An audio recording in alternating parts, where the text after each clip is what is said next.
Flexport emerged at a time when global freight was still heavily dependent on fragmented paper-based systems. I can't stand paperwork. That's why I started Flexport, by the way. Both. I mean, I think data and Excel sheet is turning out to be fine. LLMs are really good at processing these things. Be able to pair a customs expert with an engineering team is the secret sauce. Reduce the size of our team, reorganize to be more customer focused. The plan for India? I mean, we're frankly late to the game in India. What 3,000 years late? We'd like to take the company public. Yeah, we should be public in the next 5 years, I would say, yeah. Long term, the future of Flexport is much more nimble.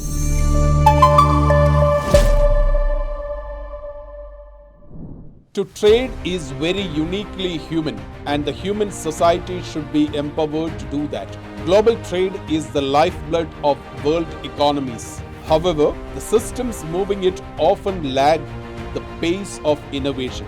In 2013, when Ryan Petersen founded Flexport, it came out of his own experience of the challenges he faced as a small business trying to import goods from China, navigating customs, shipping, and supply chains. Flexport emerged at a time when global freight was still heavily dependent on fragmented paper-based systems. Ryan Petersen, founder and CEO of Flexport, has spent the past 13 years building a technology company that reimagines how freight flows across borders.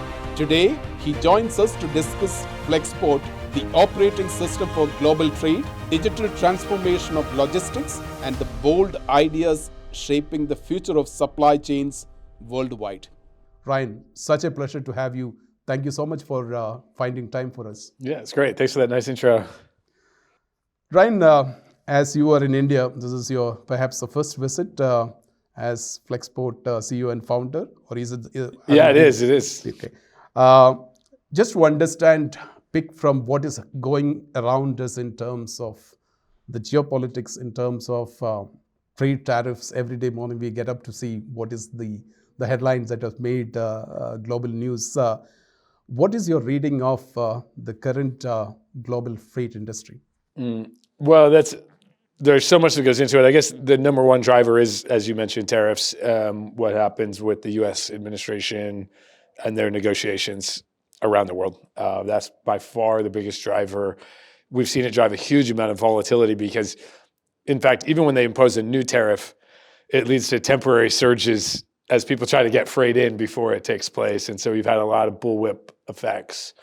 So we're going to see. We've got not just the administration, but the Supreme Court is going to rule soon about whether those tariffs are legal and then what happens next. So I expect a lot more volatility there. The next big one is probably the Suez Canal. I mean, that should be, the fact that that's not the biggest story in logistics is sort of crazy when you think about it. The Suez Canal been closed now mostly closed for container traffic for, what are we going on? This will be the third year at the end of the year. And then third is probably overcapacity that we might see. The ocean carriers have ordered a lot of ships, and we're going to figure out if there's too many ships here by the end. We'll see. If they reopen the Suez and there's not a big surge in demand, if the global economy sort of plods along, then I think you're going to see a good environment on that side of things, low prices of freight. And then the backdrop for all of that is AI and what AI can do for supply chains in making better decisions, lowering costs, improving responsiveness. I think we're on the cusp there. And if you, not to mention on the demand side, the build out of AI, like the data centers that are getting built, the amount of logistics that's needed to do this sort of generational CapEx. So lots of interesting stories. As a transport reporter, you picked a good domain to have plenty of things to write about. Ryan, I would like to get into a question about the very idea of Flexport. Yeah. In your LinkedIn profile, you have written as the idea is to change the user experience of global trade altogether. Recently, in a lecture at UC Berkeley, you mentioned that the very opportunity that Flexport has for the next decade is to do for logistics what electric grid did for factories or what cloud companies did for IT sector, for example. Can you give us an idea about what is that gap, that off-grid in logistics right now that you see? Yeah, I like the electrical grid analogy or the cloud computing, but electrical grid is like we really take it for granted that when you flip a light switch, you're controlling a power plant. It turns on and off. You're actually physically, that power plant is generating a little more electricity for you. It's burning a little bit hotter on demand. Sort of crazy to think that's how responsive it is to customer demand. When you order something online, I think a lot of us just don't think about it. So mentally, you're like, oh yeah, it's probably what happens. I clicked it, all these things took place, and one more unit was produced somewhere in the world, or like some statistical model said how many more units to produce in response to that demand. But in reality, it's not. It's a lot of Excel files, a lot of PDF attachments and phone calls. Really, it's not a well-orchestrated system. Even in the biggest, best companies. I mean, if someone tells me that their supply chain is really well run, I know it's just because they don't trust me to tell me the truth because I have not seen one yet that's really well run. We work hard, people are doing their best, and people can make improvements, and there are well run on a relative basis, certainly, but like compared to where it could be, there's infinite problems to go solve. But from a vision standpoint, where we're executing technology-wise is really starting with the unit of inventory, with the customer demand, and saying, okay, how do I forecast that demand better on behalf of a merchant? So a merchant can say, how many items am I going to sell of each of my items, each of my products? What's my demand look like? And therefore, what should my replenishment plan to bring more goods in based on real data for how long does it take to produce the goods? How much do they cost? What's the margin? How long does it take for transportation? What's the cost of capital? What's the conversion rate if I can deliver the product in 2 days, 1 day, here you have Zomato in 5 minutes, or maybe it doesn't matter at all and I sell the same number even if it's 2 weeks shipping on the website. All of those need to feed into this model that tells you how much inventory to have and what's your risk tolerance. Because if you end up with too much inventory, you're going to have to discount it.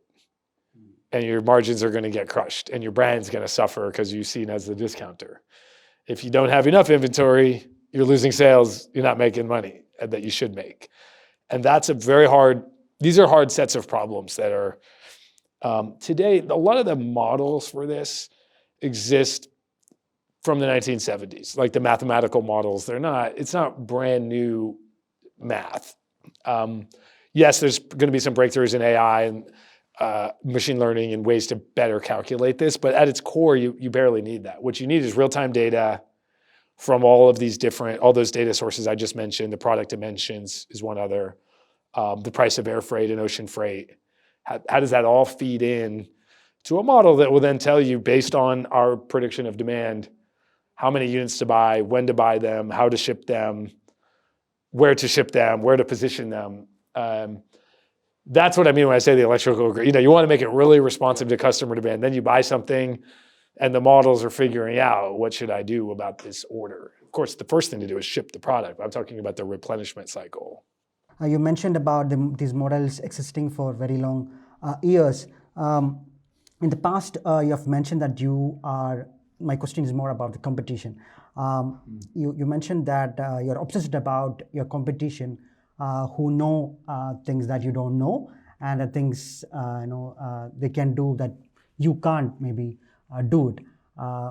Can you give us an idea about, is there something like that you're seeing in the market right now?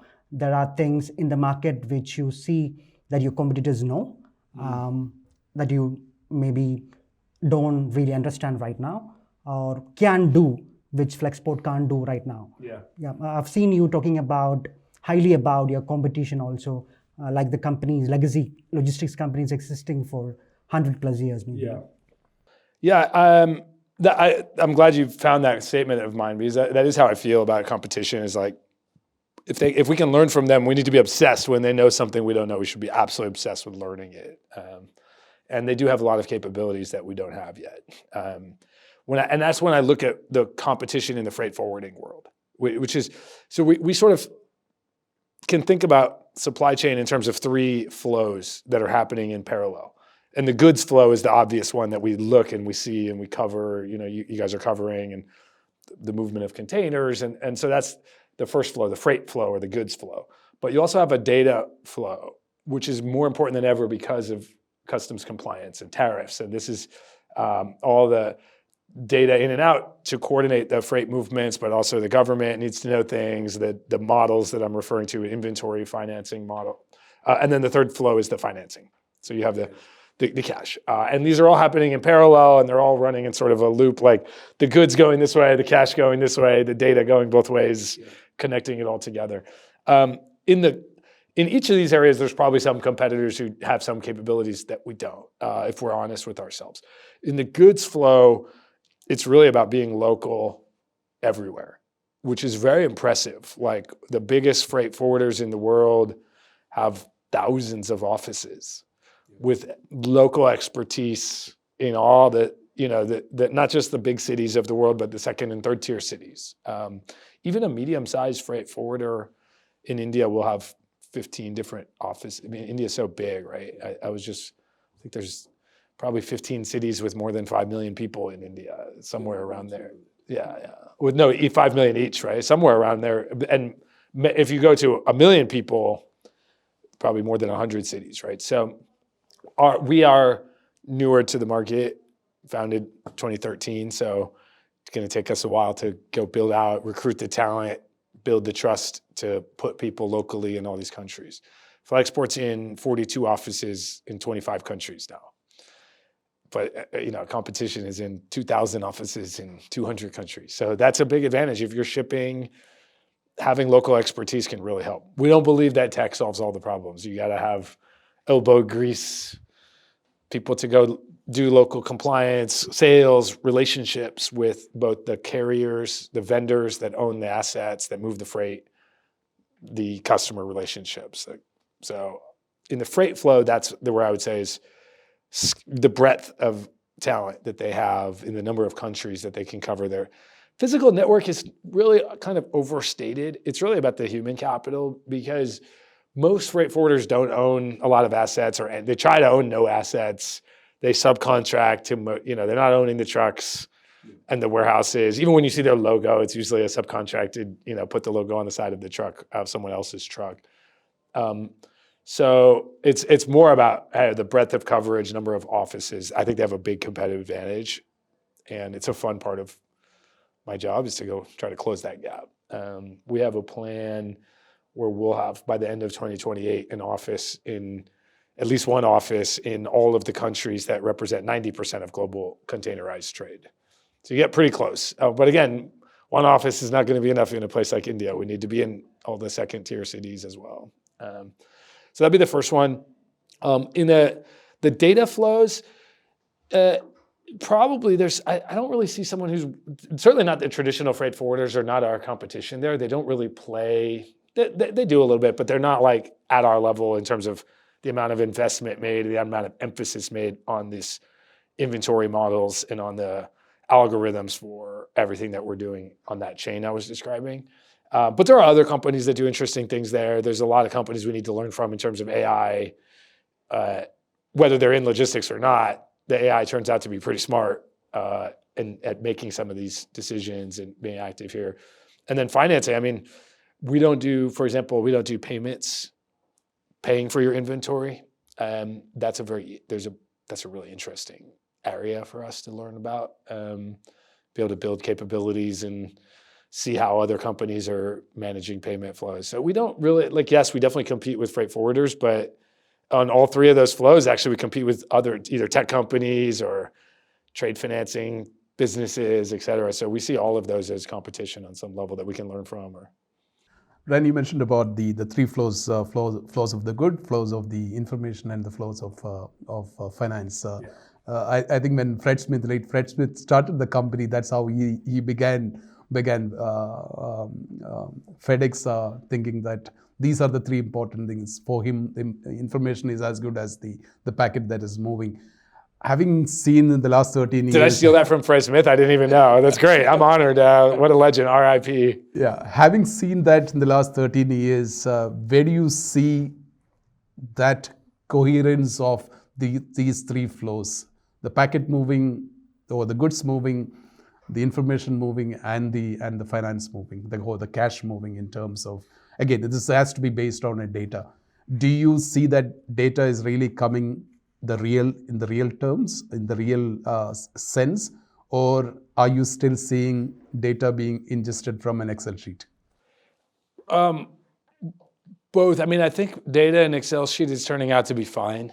LLMs are really good at processing these things, especially if you fine tune them and you build, we use LLMs to build technology that can extract data from Excel sheets. It turns out we spent decades trying to structure data, and maybe actually unstructured data is fine. And Excel is more structured than most data that you're going to see in this industry. So we're seeing more and more that it does.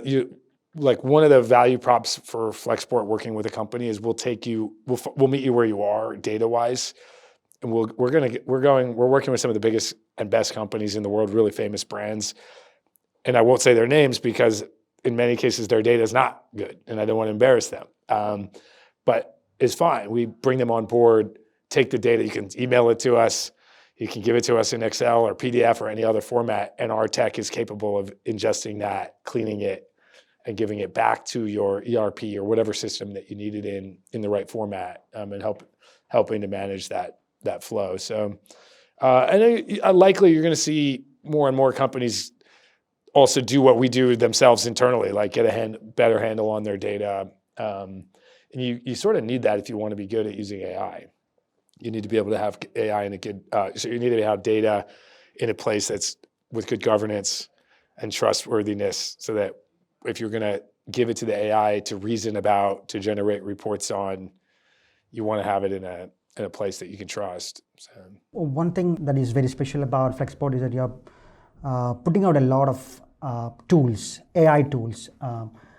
Give us an idea about how was your response to particularly the tariffs, because you have a tariff simulator, or tools that can manage the customs, for instance. Mm-hmm. Give us an idea about what is your strategy in terms of, is it just about helping your customers, giving access to the right kind of tax to be paid, or beyond that, changing their supply chains in accordance with the trade wars or the tariffs that is happening? So we built this tariff simulator we launched it in June. We keep iterating. We're constantly building it. So it's, we'll have to make updates every few days. In fact, there were 52 changes to the US tariff code last year, more than one per week on average. And so keeping it up to date, helping companies navigate this has been a huge differentiator for us. Some of these are very substantial changes. They're not just like, oh, we changed the duty amount. In many cases, they changed the way that you calculate duties. And companies are really struggling to keep on top of this. So from a strategy standpoint, it's simple. Be better than the other customs brokers of the world by being better at calculating this and more helpful to the customers. It really works. So a couple of stats. We had more than 1,000 users of the tariff simulator. More than 1,000 companies signed up. We had actually 700 users just at our direct competitors. So showing you that competition, big freight forwarders, big customs brokers haven't been able to keep up, and they're using our tech to do that. We gave it out for free to the world. I think I don't know why we did that, to be honest. We about a month and a half ago we cut it off, so you have to be an importer or an exporter to use it. It's still free, but you got to be not a competitor of ours. And the online reaction to that has been hilarious. If you go on Reddit or LinkedIn, you see people, I can't believe they're cutting me off. This, you can't do this to me, et cetera. This is my day job, or this is where I do my job all day. So it's showing you there is a competitive differentiation between us and other customs brokers who don't make their own tech. Because making our own tech meant we could be very adaptive. When the rules changed, we update our tech, and they haven't been able to keep up. It was very useful to understand, actually, from a journalistic point of view, the simulator and how we can calculate, for example, something traveling from one country to the other. Yeah. The good example, by the way, the one to look at is fun also, is canned beer. Because a beer can, to help you understand the changes to the complexity of the US tariff code. So a beer can what's the value of the can? Like say I'm importing that into the United States. The value of the beer can is mostly the beer. It's not the can. I'm just guessing. Like, let's say it's 50 cents and the can is probably 1 cent or 2 cents in the value. Well, under the US new tariffs, you owe 50% duty on steel and aluminum products. Well, this has an aluminum can. So you owe 50%, but you only owe 50% on the 1 cent, not on the 50 cents of the beer can. So this is a massive difference. And that is a new way of calculating duties. It was never done that way. It was always the duty as a function of the HS code. So now it's the HS code plus this this layer for aluminum. And if you as a company and your customs broker cannot break out of the 50 cents, 1 cent is the can, and I only pay 50% duty on the 1 cent, you're going to have to pay it on the whole amount. And it's going to cost you, 25 times more tariff if you get it wrong, something like on that order of magnitude. And so it's a simple problem, honestly. Like we updated our tech in less than a week to manage this, but competition is still what a lot of companies are doing right now is filing and paying the full amount, 50% duty on the full can. And then the next day they file a correction and get a refund. And the refund can take months. So from a cash flow perspective, first of all, the overhead of like getting the compliance team involved to file, it's really bad. And so we've taken a huge number of large enterprise accounts from direct competitors who had a 20 plus year relationship with their customs broker because they couldn't process this and it was costing them so much money. So it's just a good example of like tech and expertise. And if you were just a tech company, I don't think you'd have the expertise required to do the customs, to figure out the nuance of the rules and like be able to pair a customs expert with an engineering team is the secret sauce. Okay, Ryan, since we are on the documentation part of it in the trade tariffs, do you see that you have a lot more conversation with your customers and with your top leadership in terms of making them understand the changes in the documentation process? Because a lot of the exporters, importers, they don't understand this. For them, it is their job is to get the goods into the market.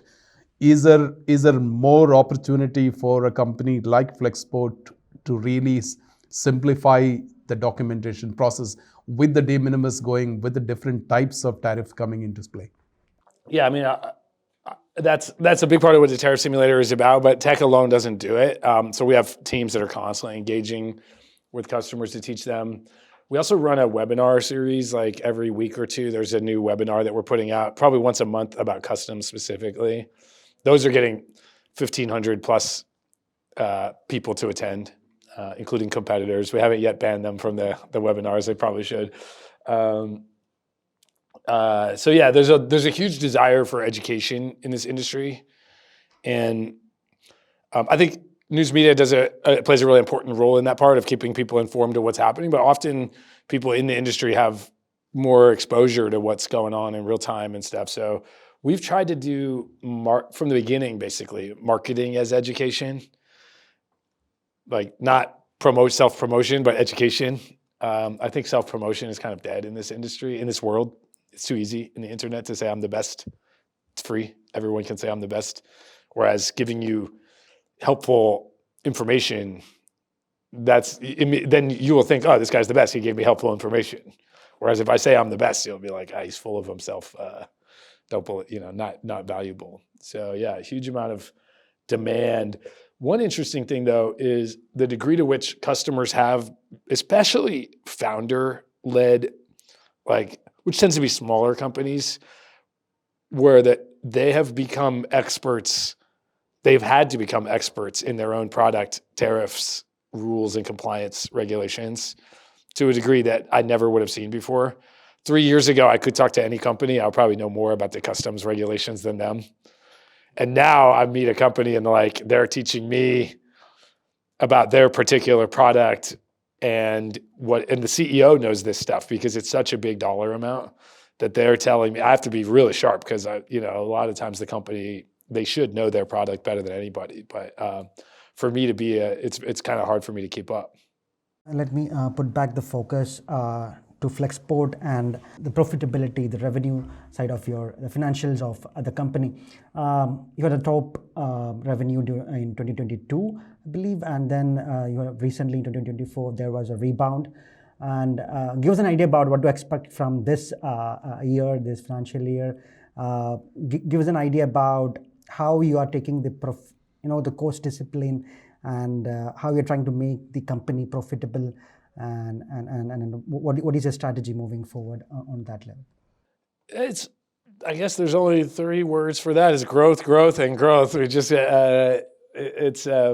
now growth doesn't come from wanting growth, right? Just like money doesn't come from wanting money. You have to create value for other people. So a lot of it is driven by better user experience, AI to make these decisions and help people run a leaner supply chain, lower their cost, expand, global expansion and stuff. So all those things will lead to growth. We don't need to grow that much more to be profitable. We're targeting, I think our total target for top line revenue is about 30% for 2026 over last year. That would make us very nicely profitable.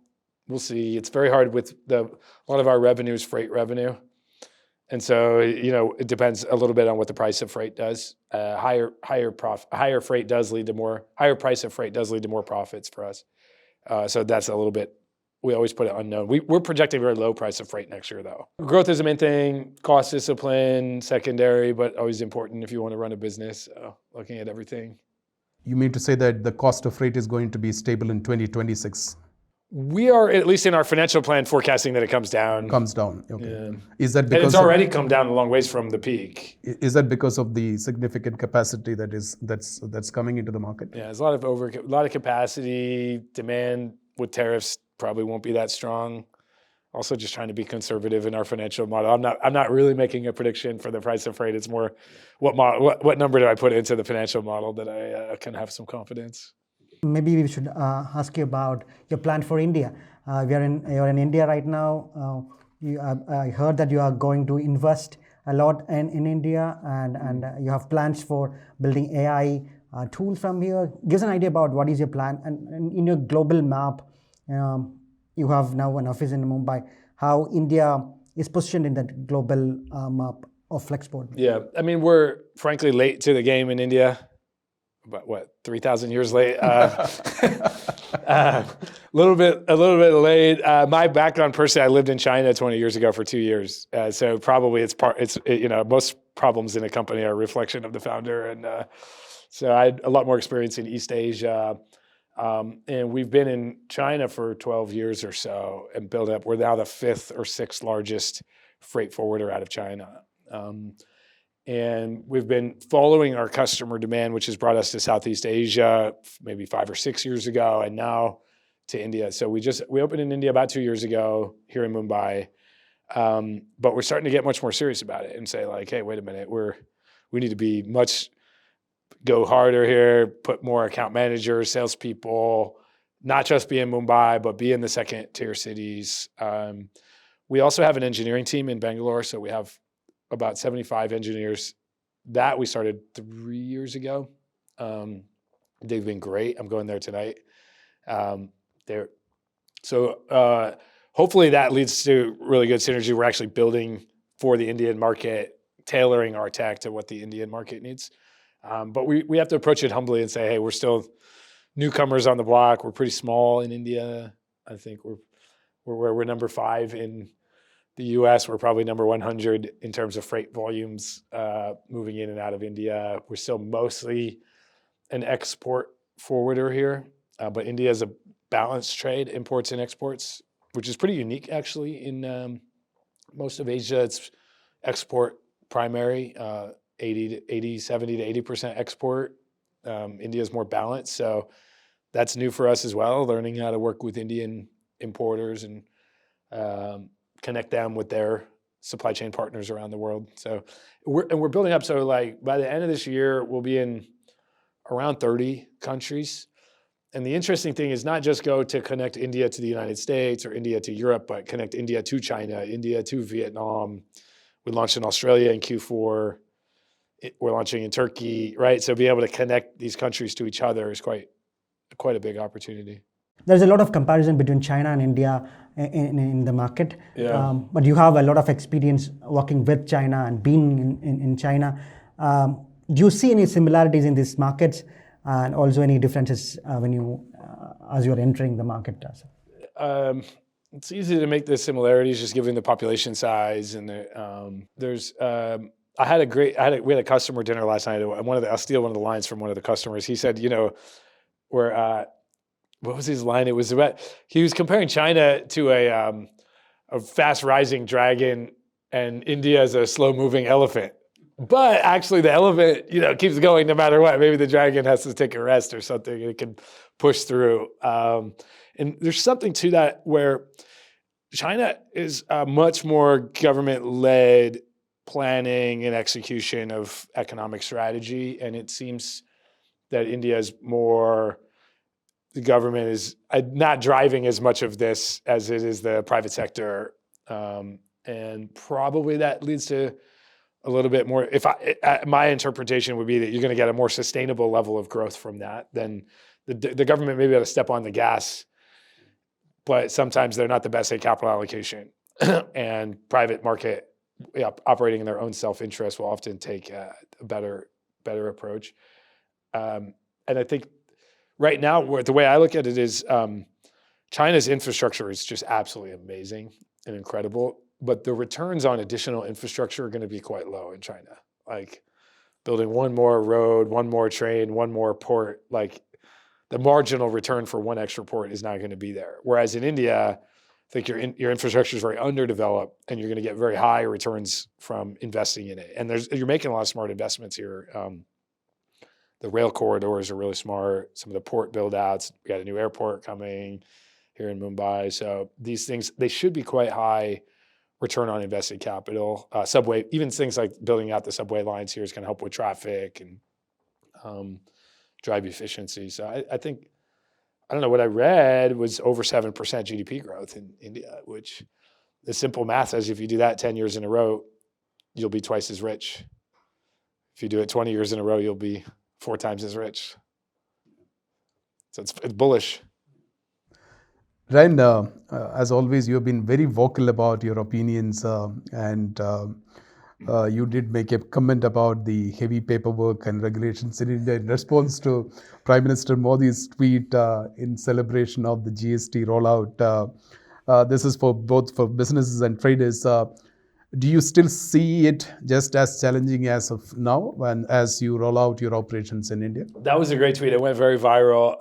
I got so much love and so much hate on the same tweet. A lot of people were, don't insult India, but also people were agreeing with me. I wasn't trying to insult India. And I didn't appreciate what a big deal the GST rollback was. People are telling me it's been a big part of that economic growth this year is reducing sales tax. So shame on me for not knowing.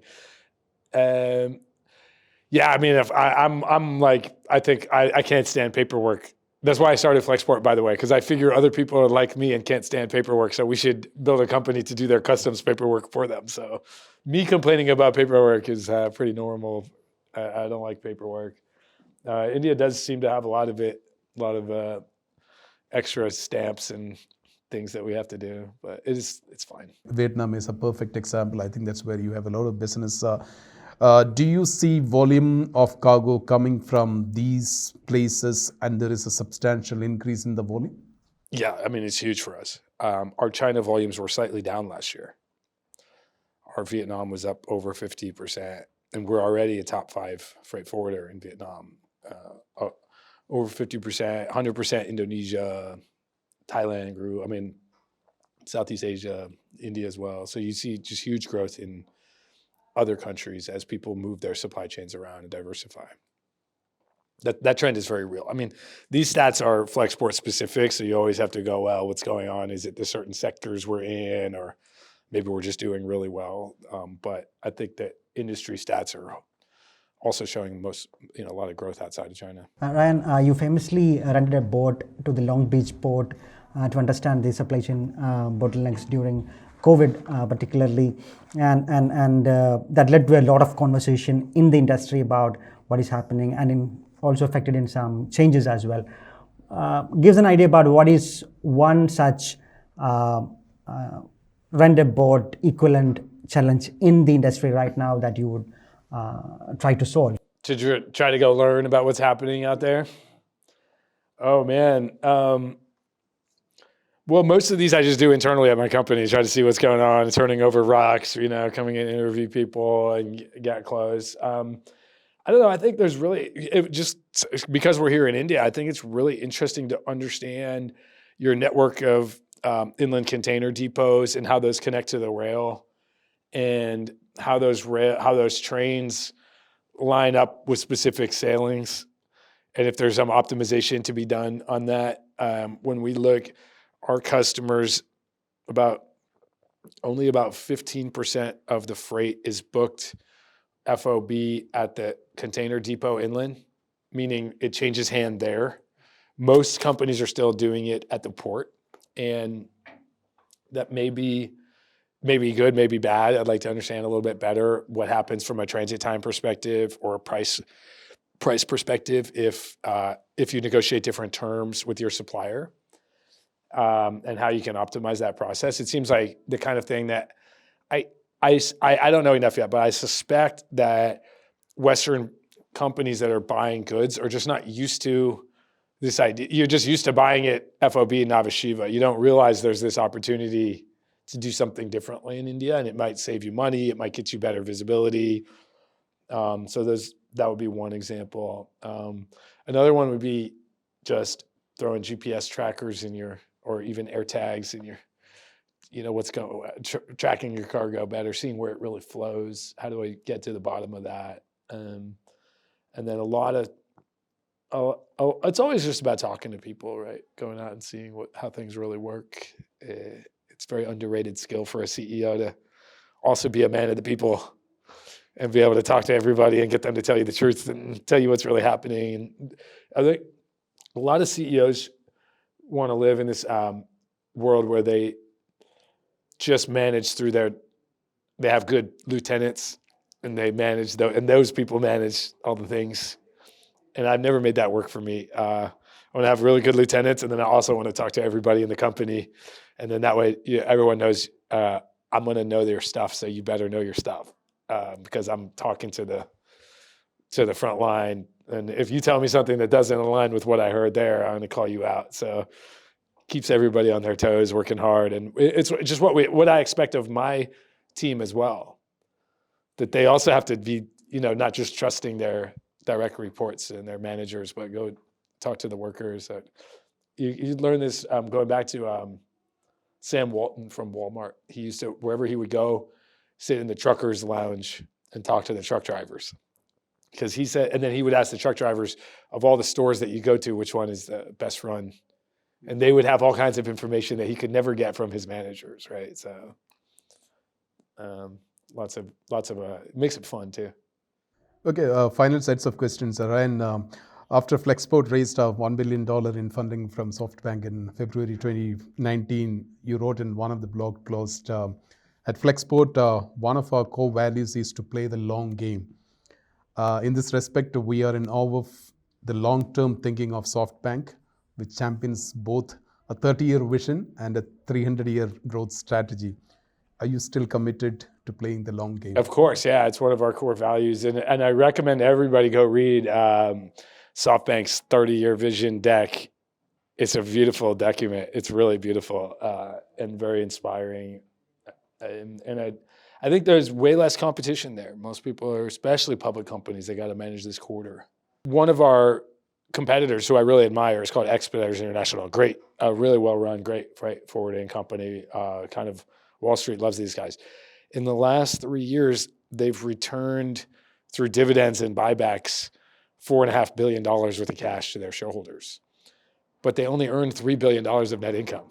I mean, I still haven't, I got to dig in a little bit more. I assume they're using some debt or something to add to the balance sheet and returning cash to shareholders. Great, I want to return a lot of cash to my shareholders too. But like, our vision is we have so many things to invest in. And I don't see us being like a dividend producing company for a long time. because we have so many opportunities to invest, both going global into every nook and cranny of the planet, using AI to change so many things, building win-win relationships with both your customers, your vendors, your team. Like there's just so many opportunities to reinvest. So it's one of our core values that we're really proud of. And it comes through a lot.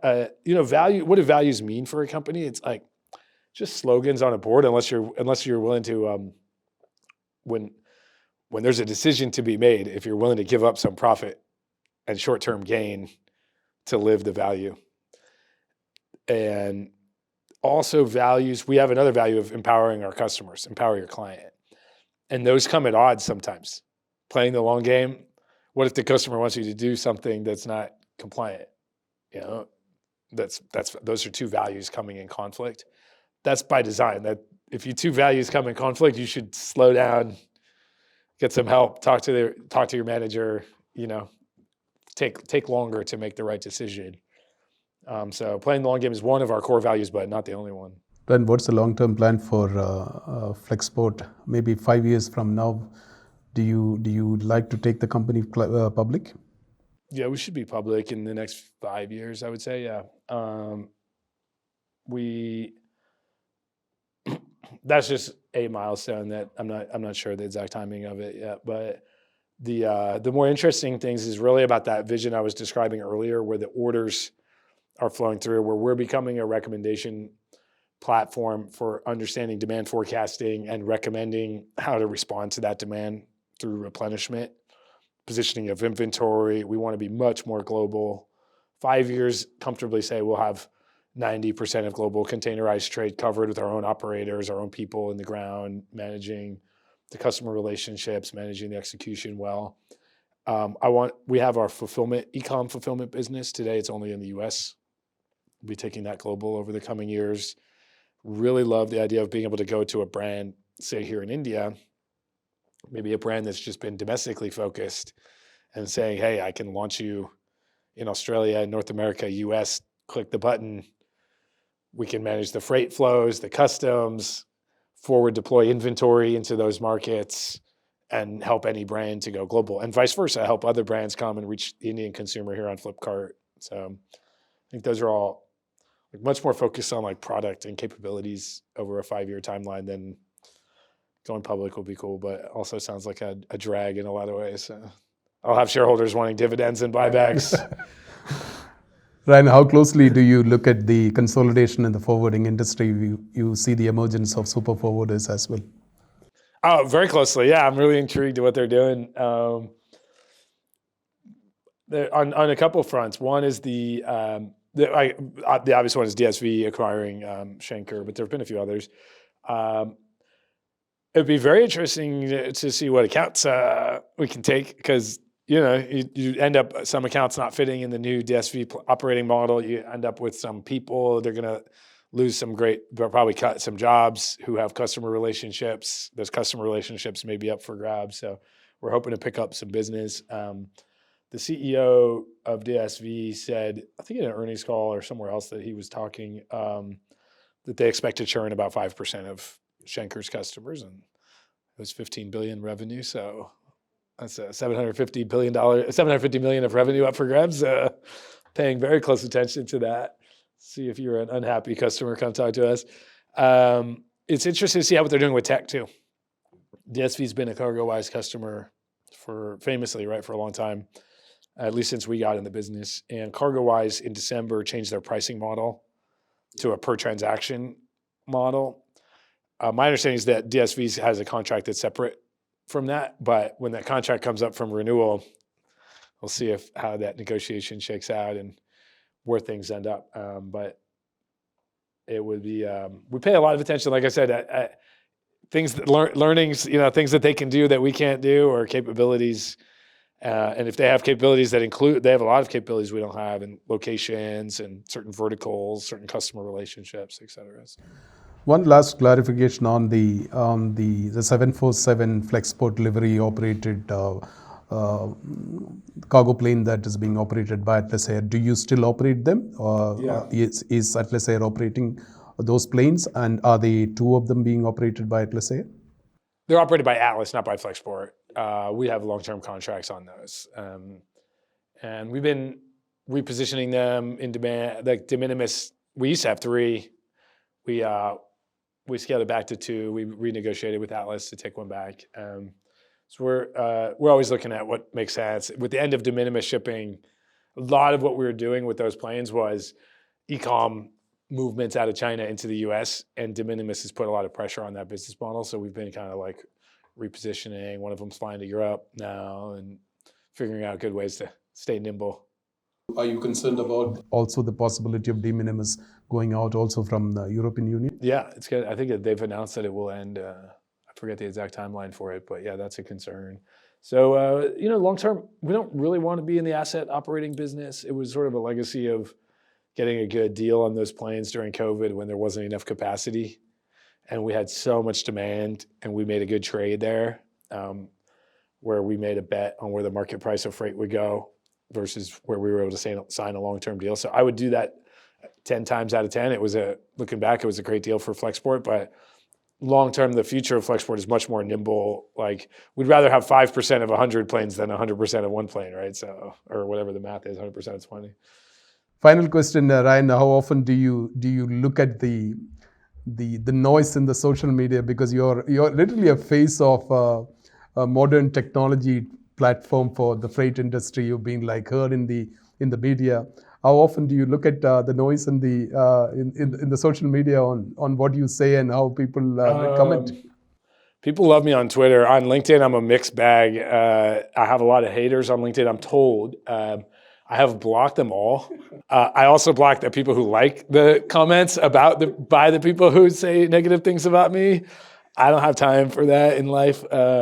So I don't see any of it. I live in this very happy world where everybody loves me, and none of that gets to me at all. Occasionally I hear about it though from other people. Like, how do you live with all these people talking shit? I'm like, I literally don't see it. I don't know what you're talking about. Ryan, it's been such a pleasure talking to you. Thank you so much for your time. Yeah, my pleasure. It's great. I wish I had a little bit more time in Mumbai to go hang out and you guys show me around the town. I've had a great couple of days though. And wish you all the best. Thank you.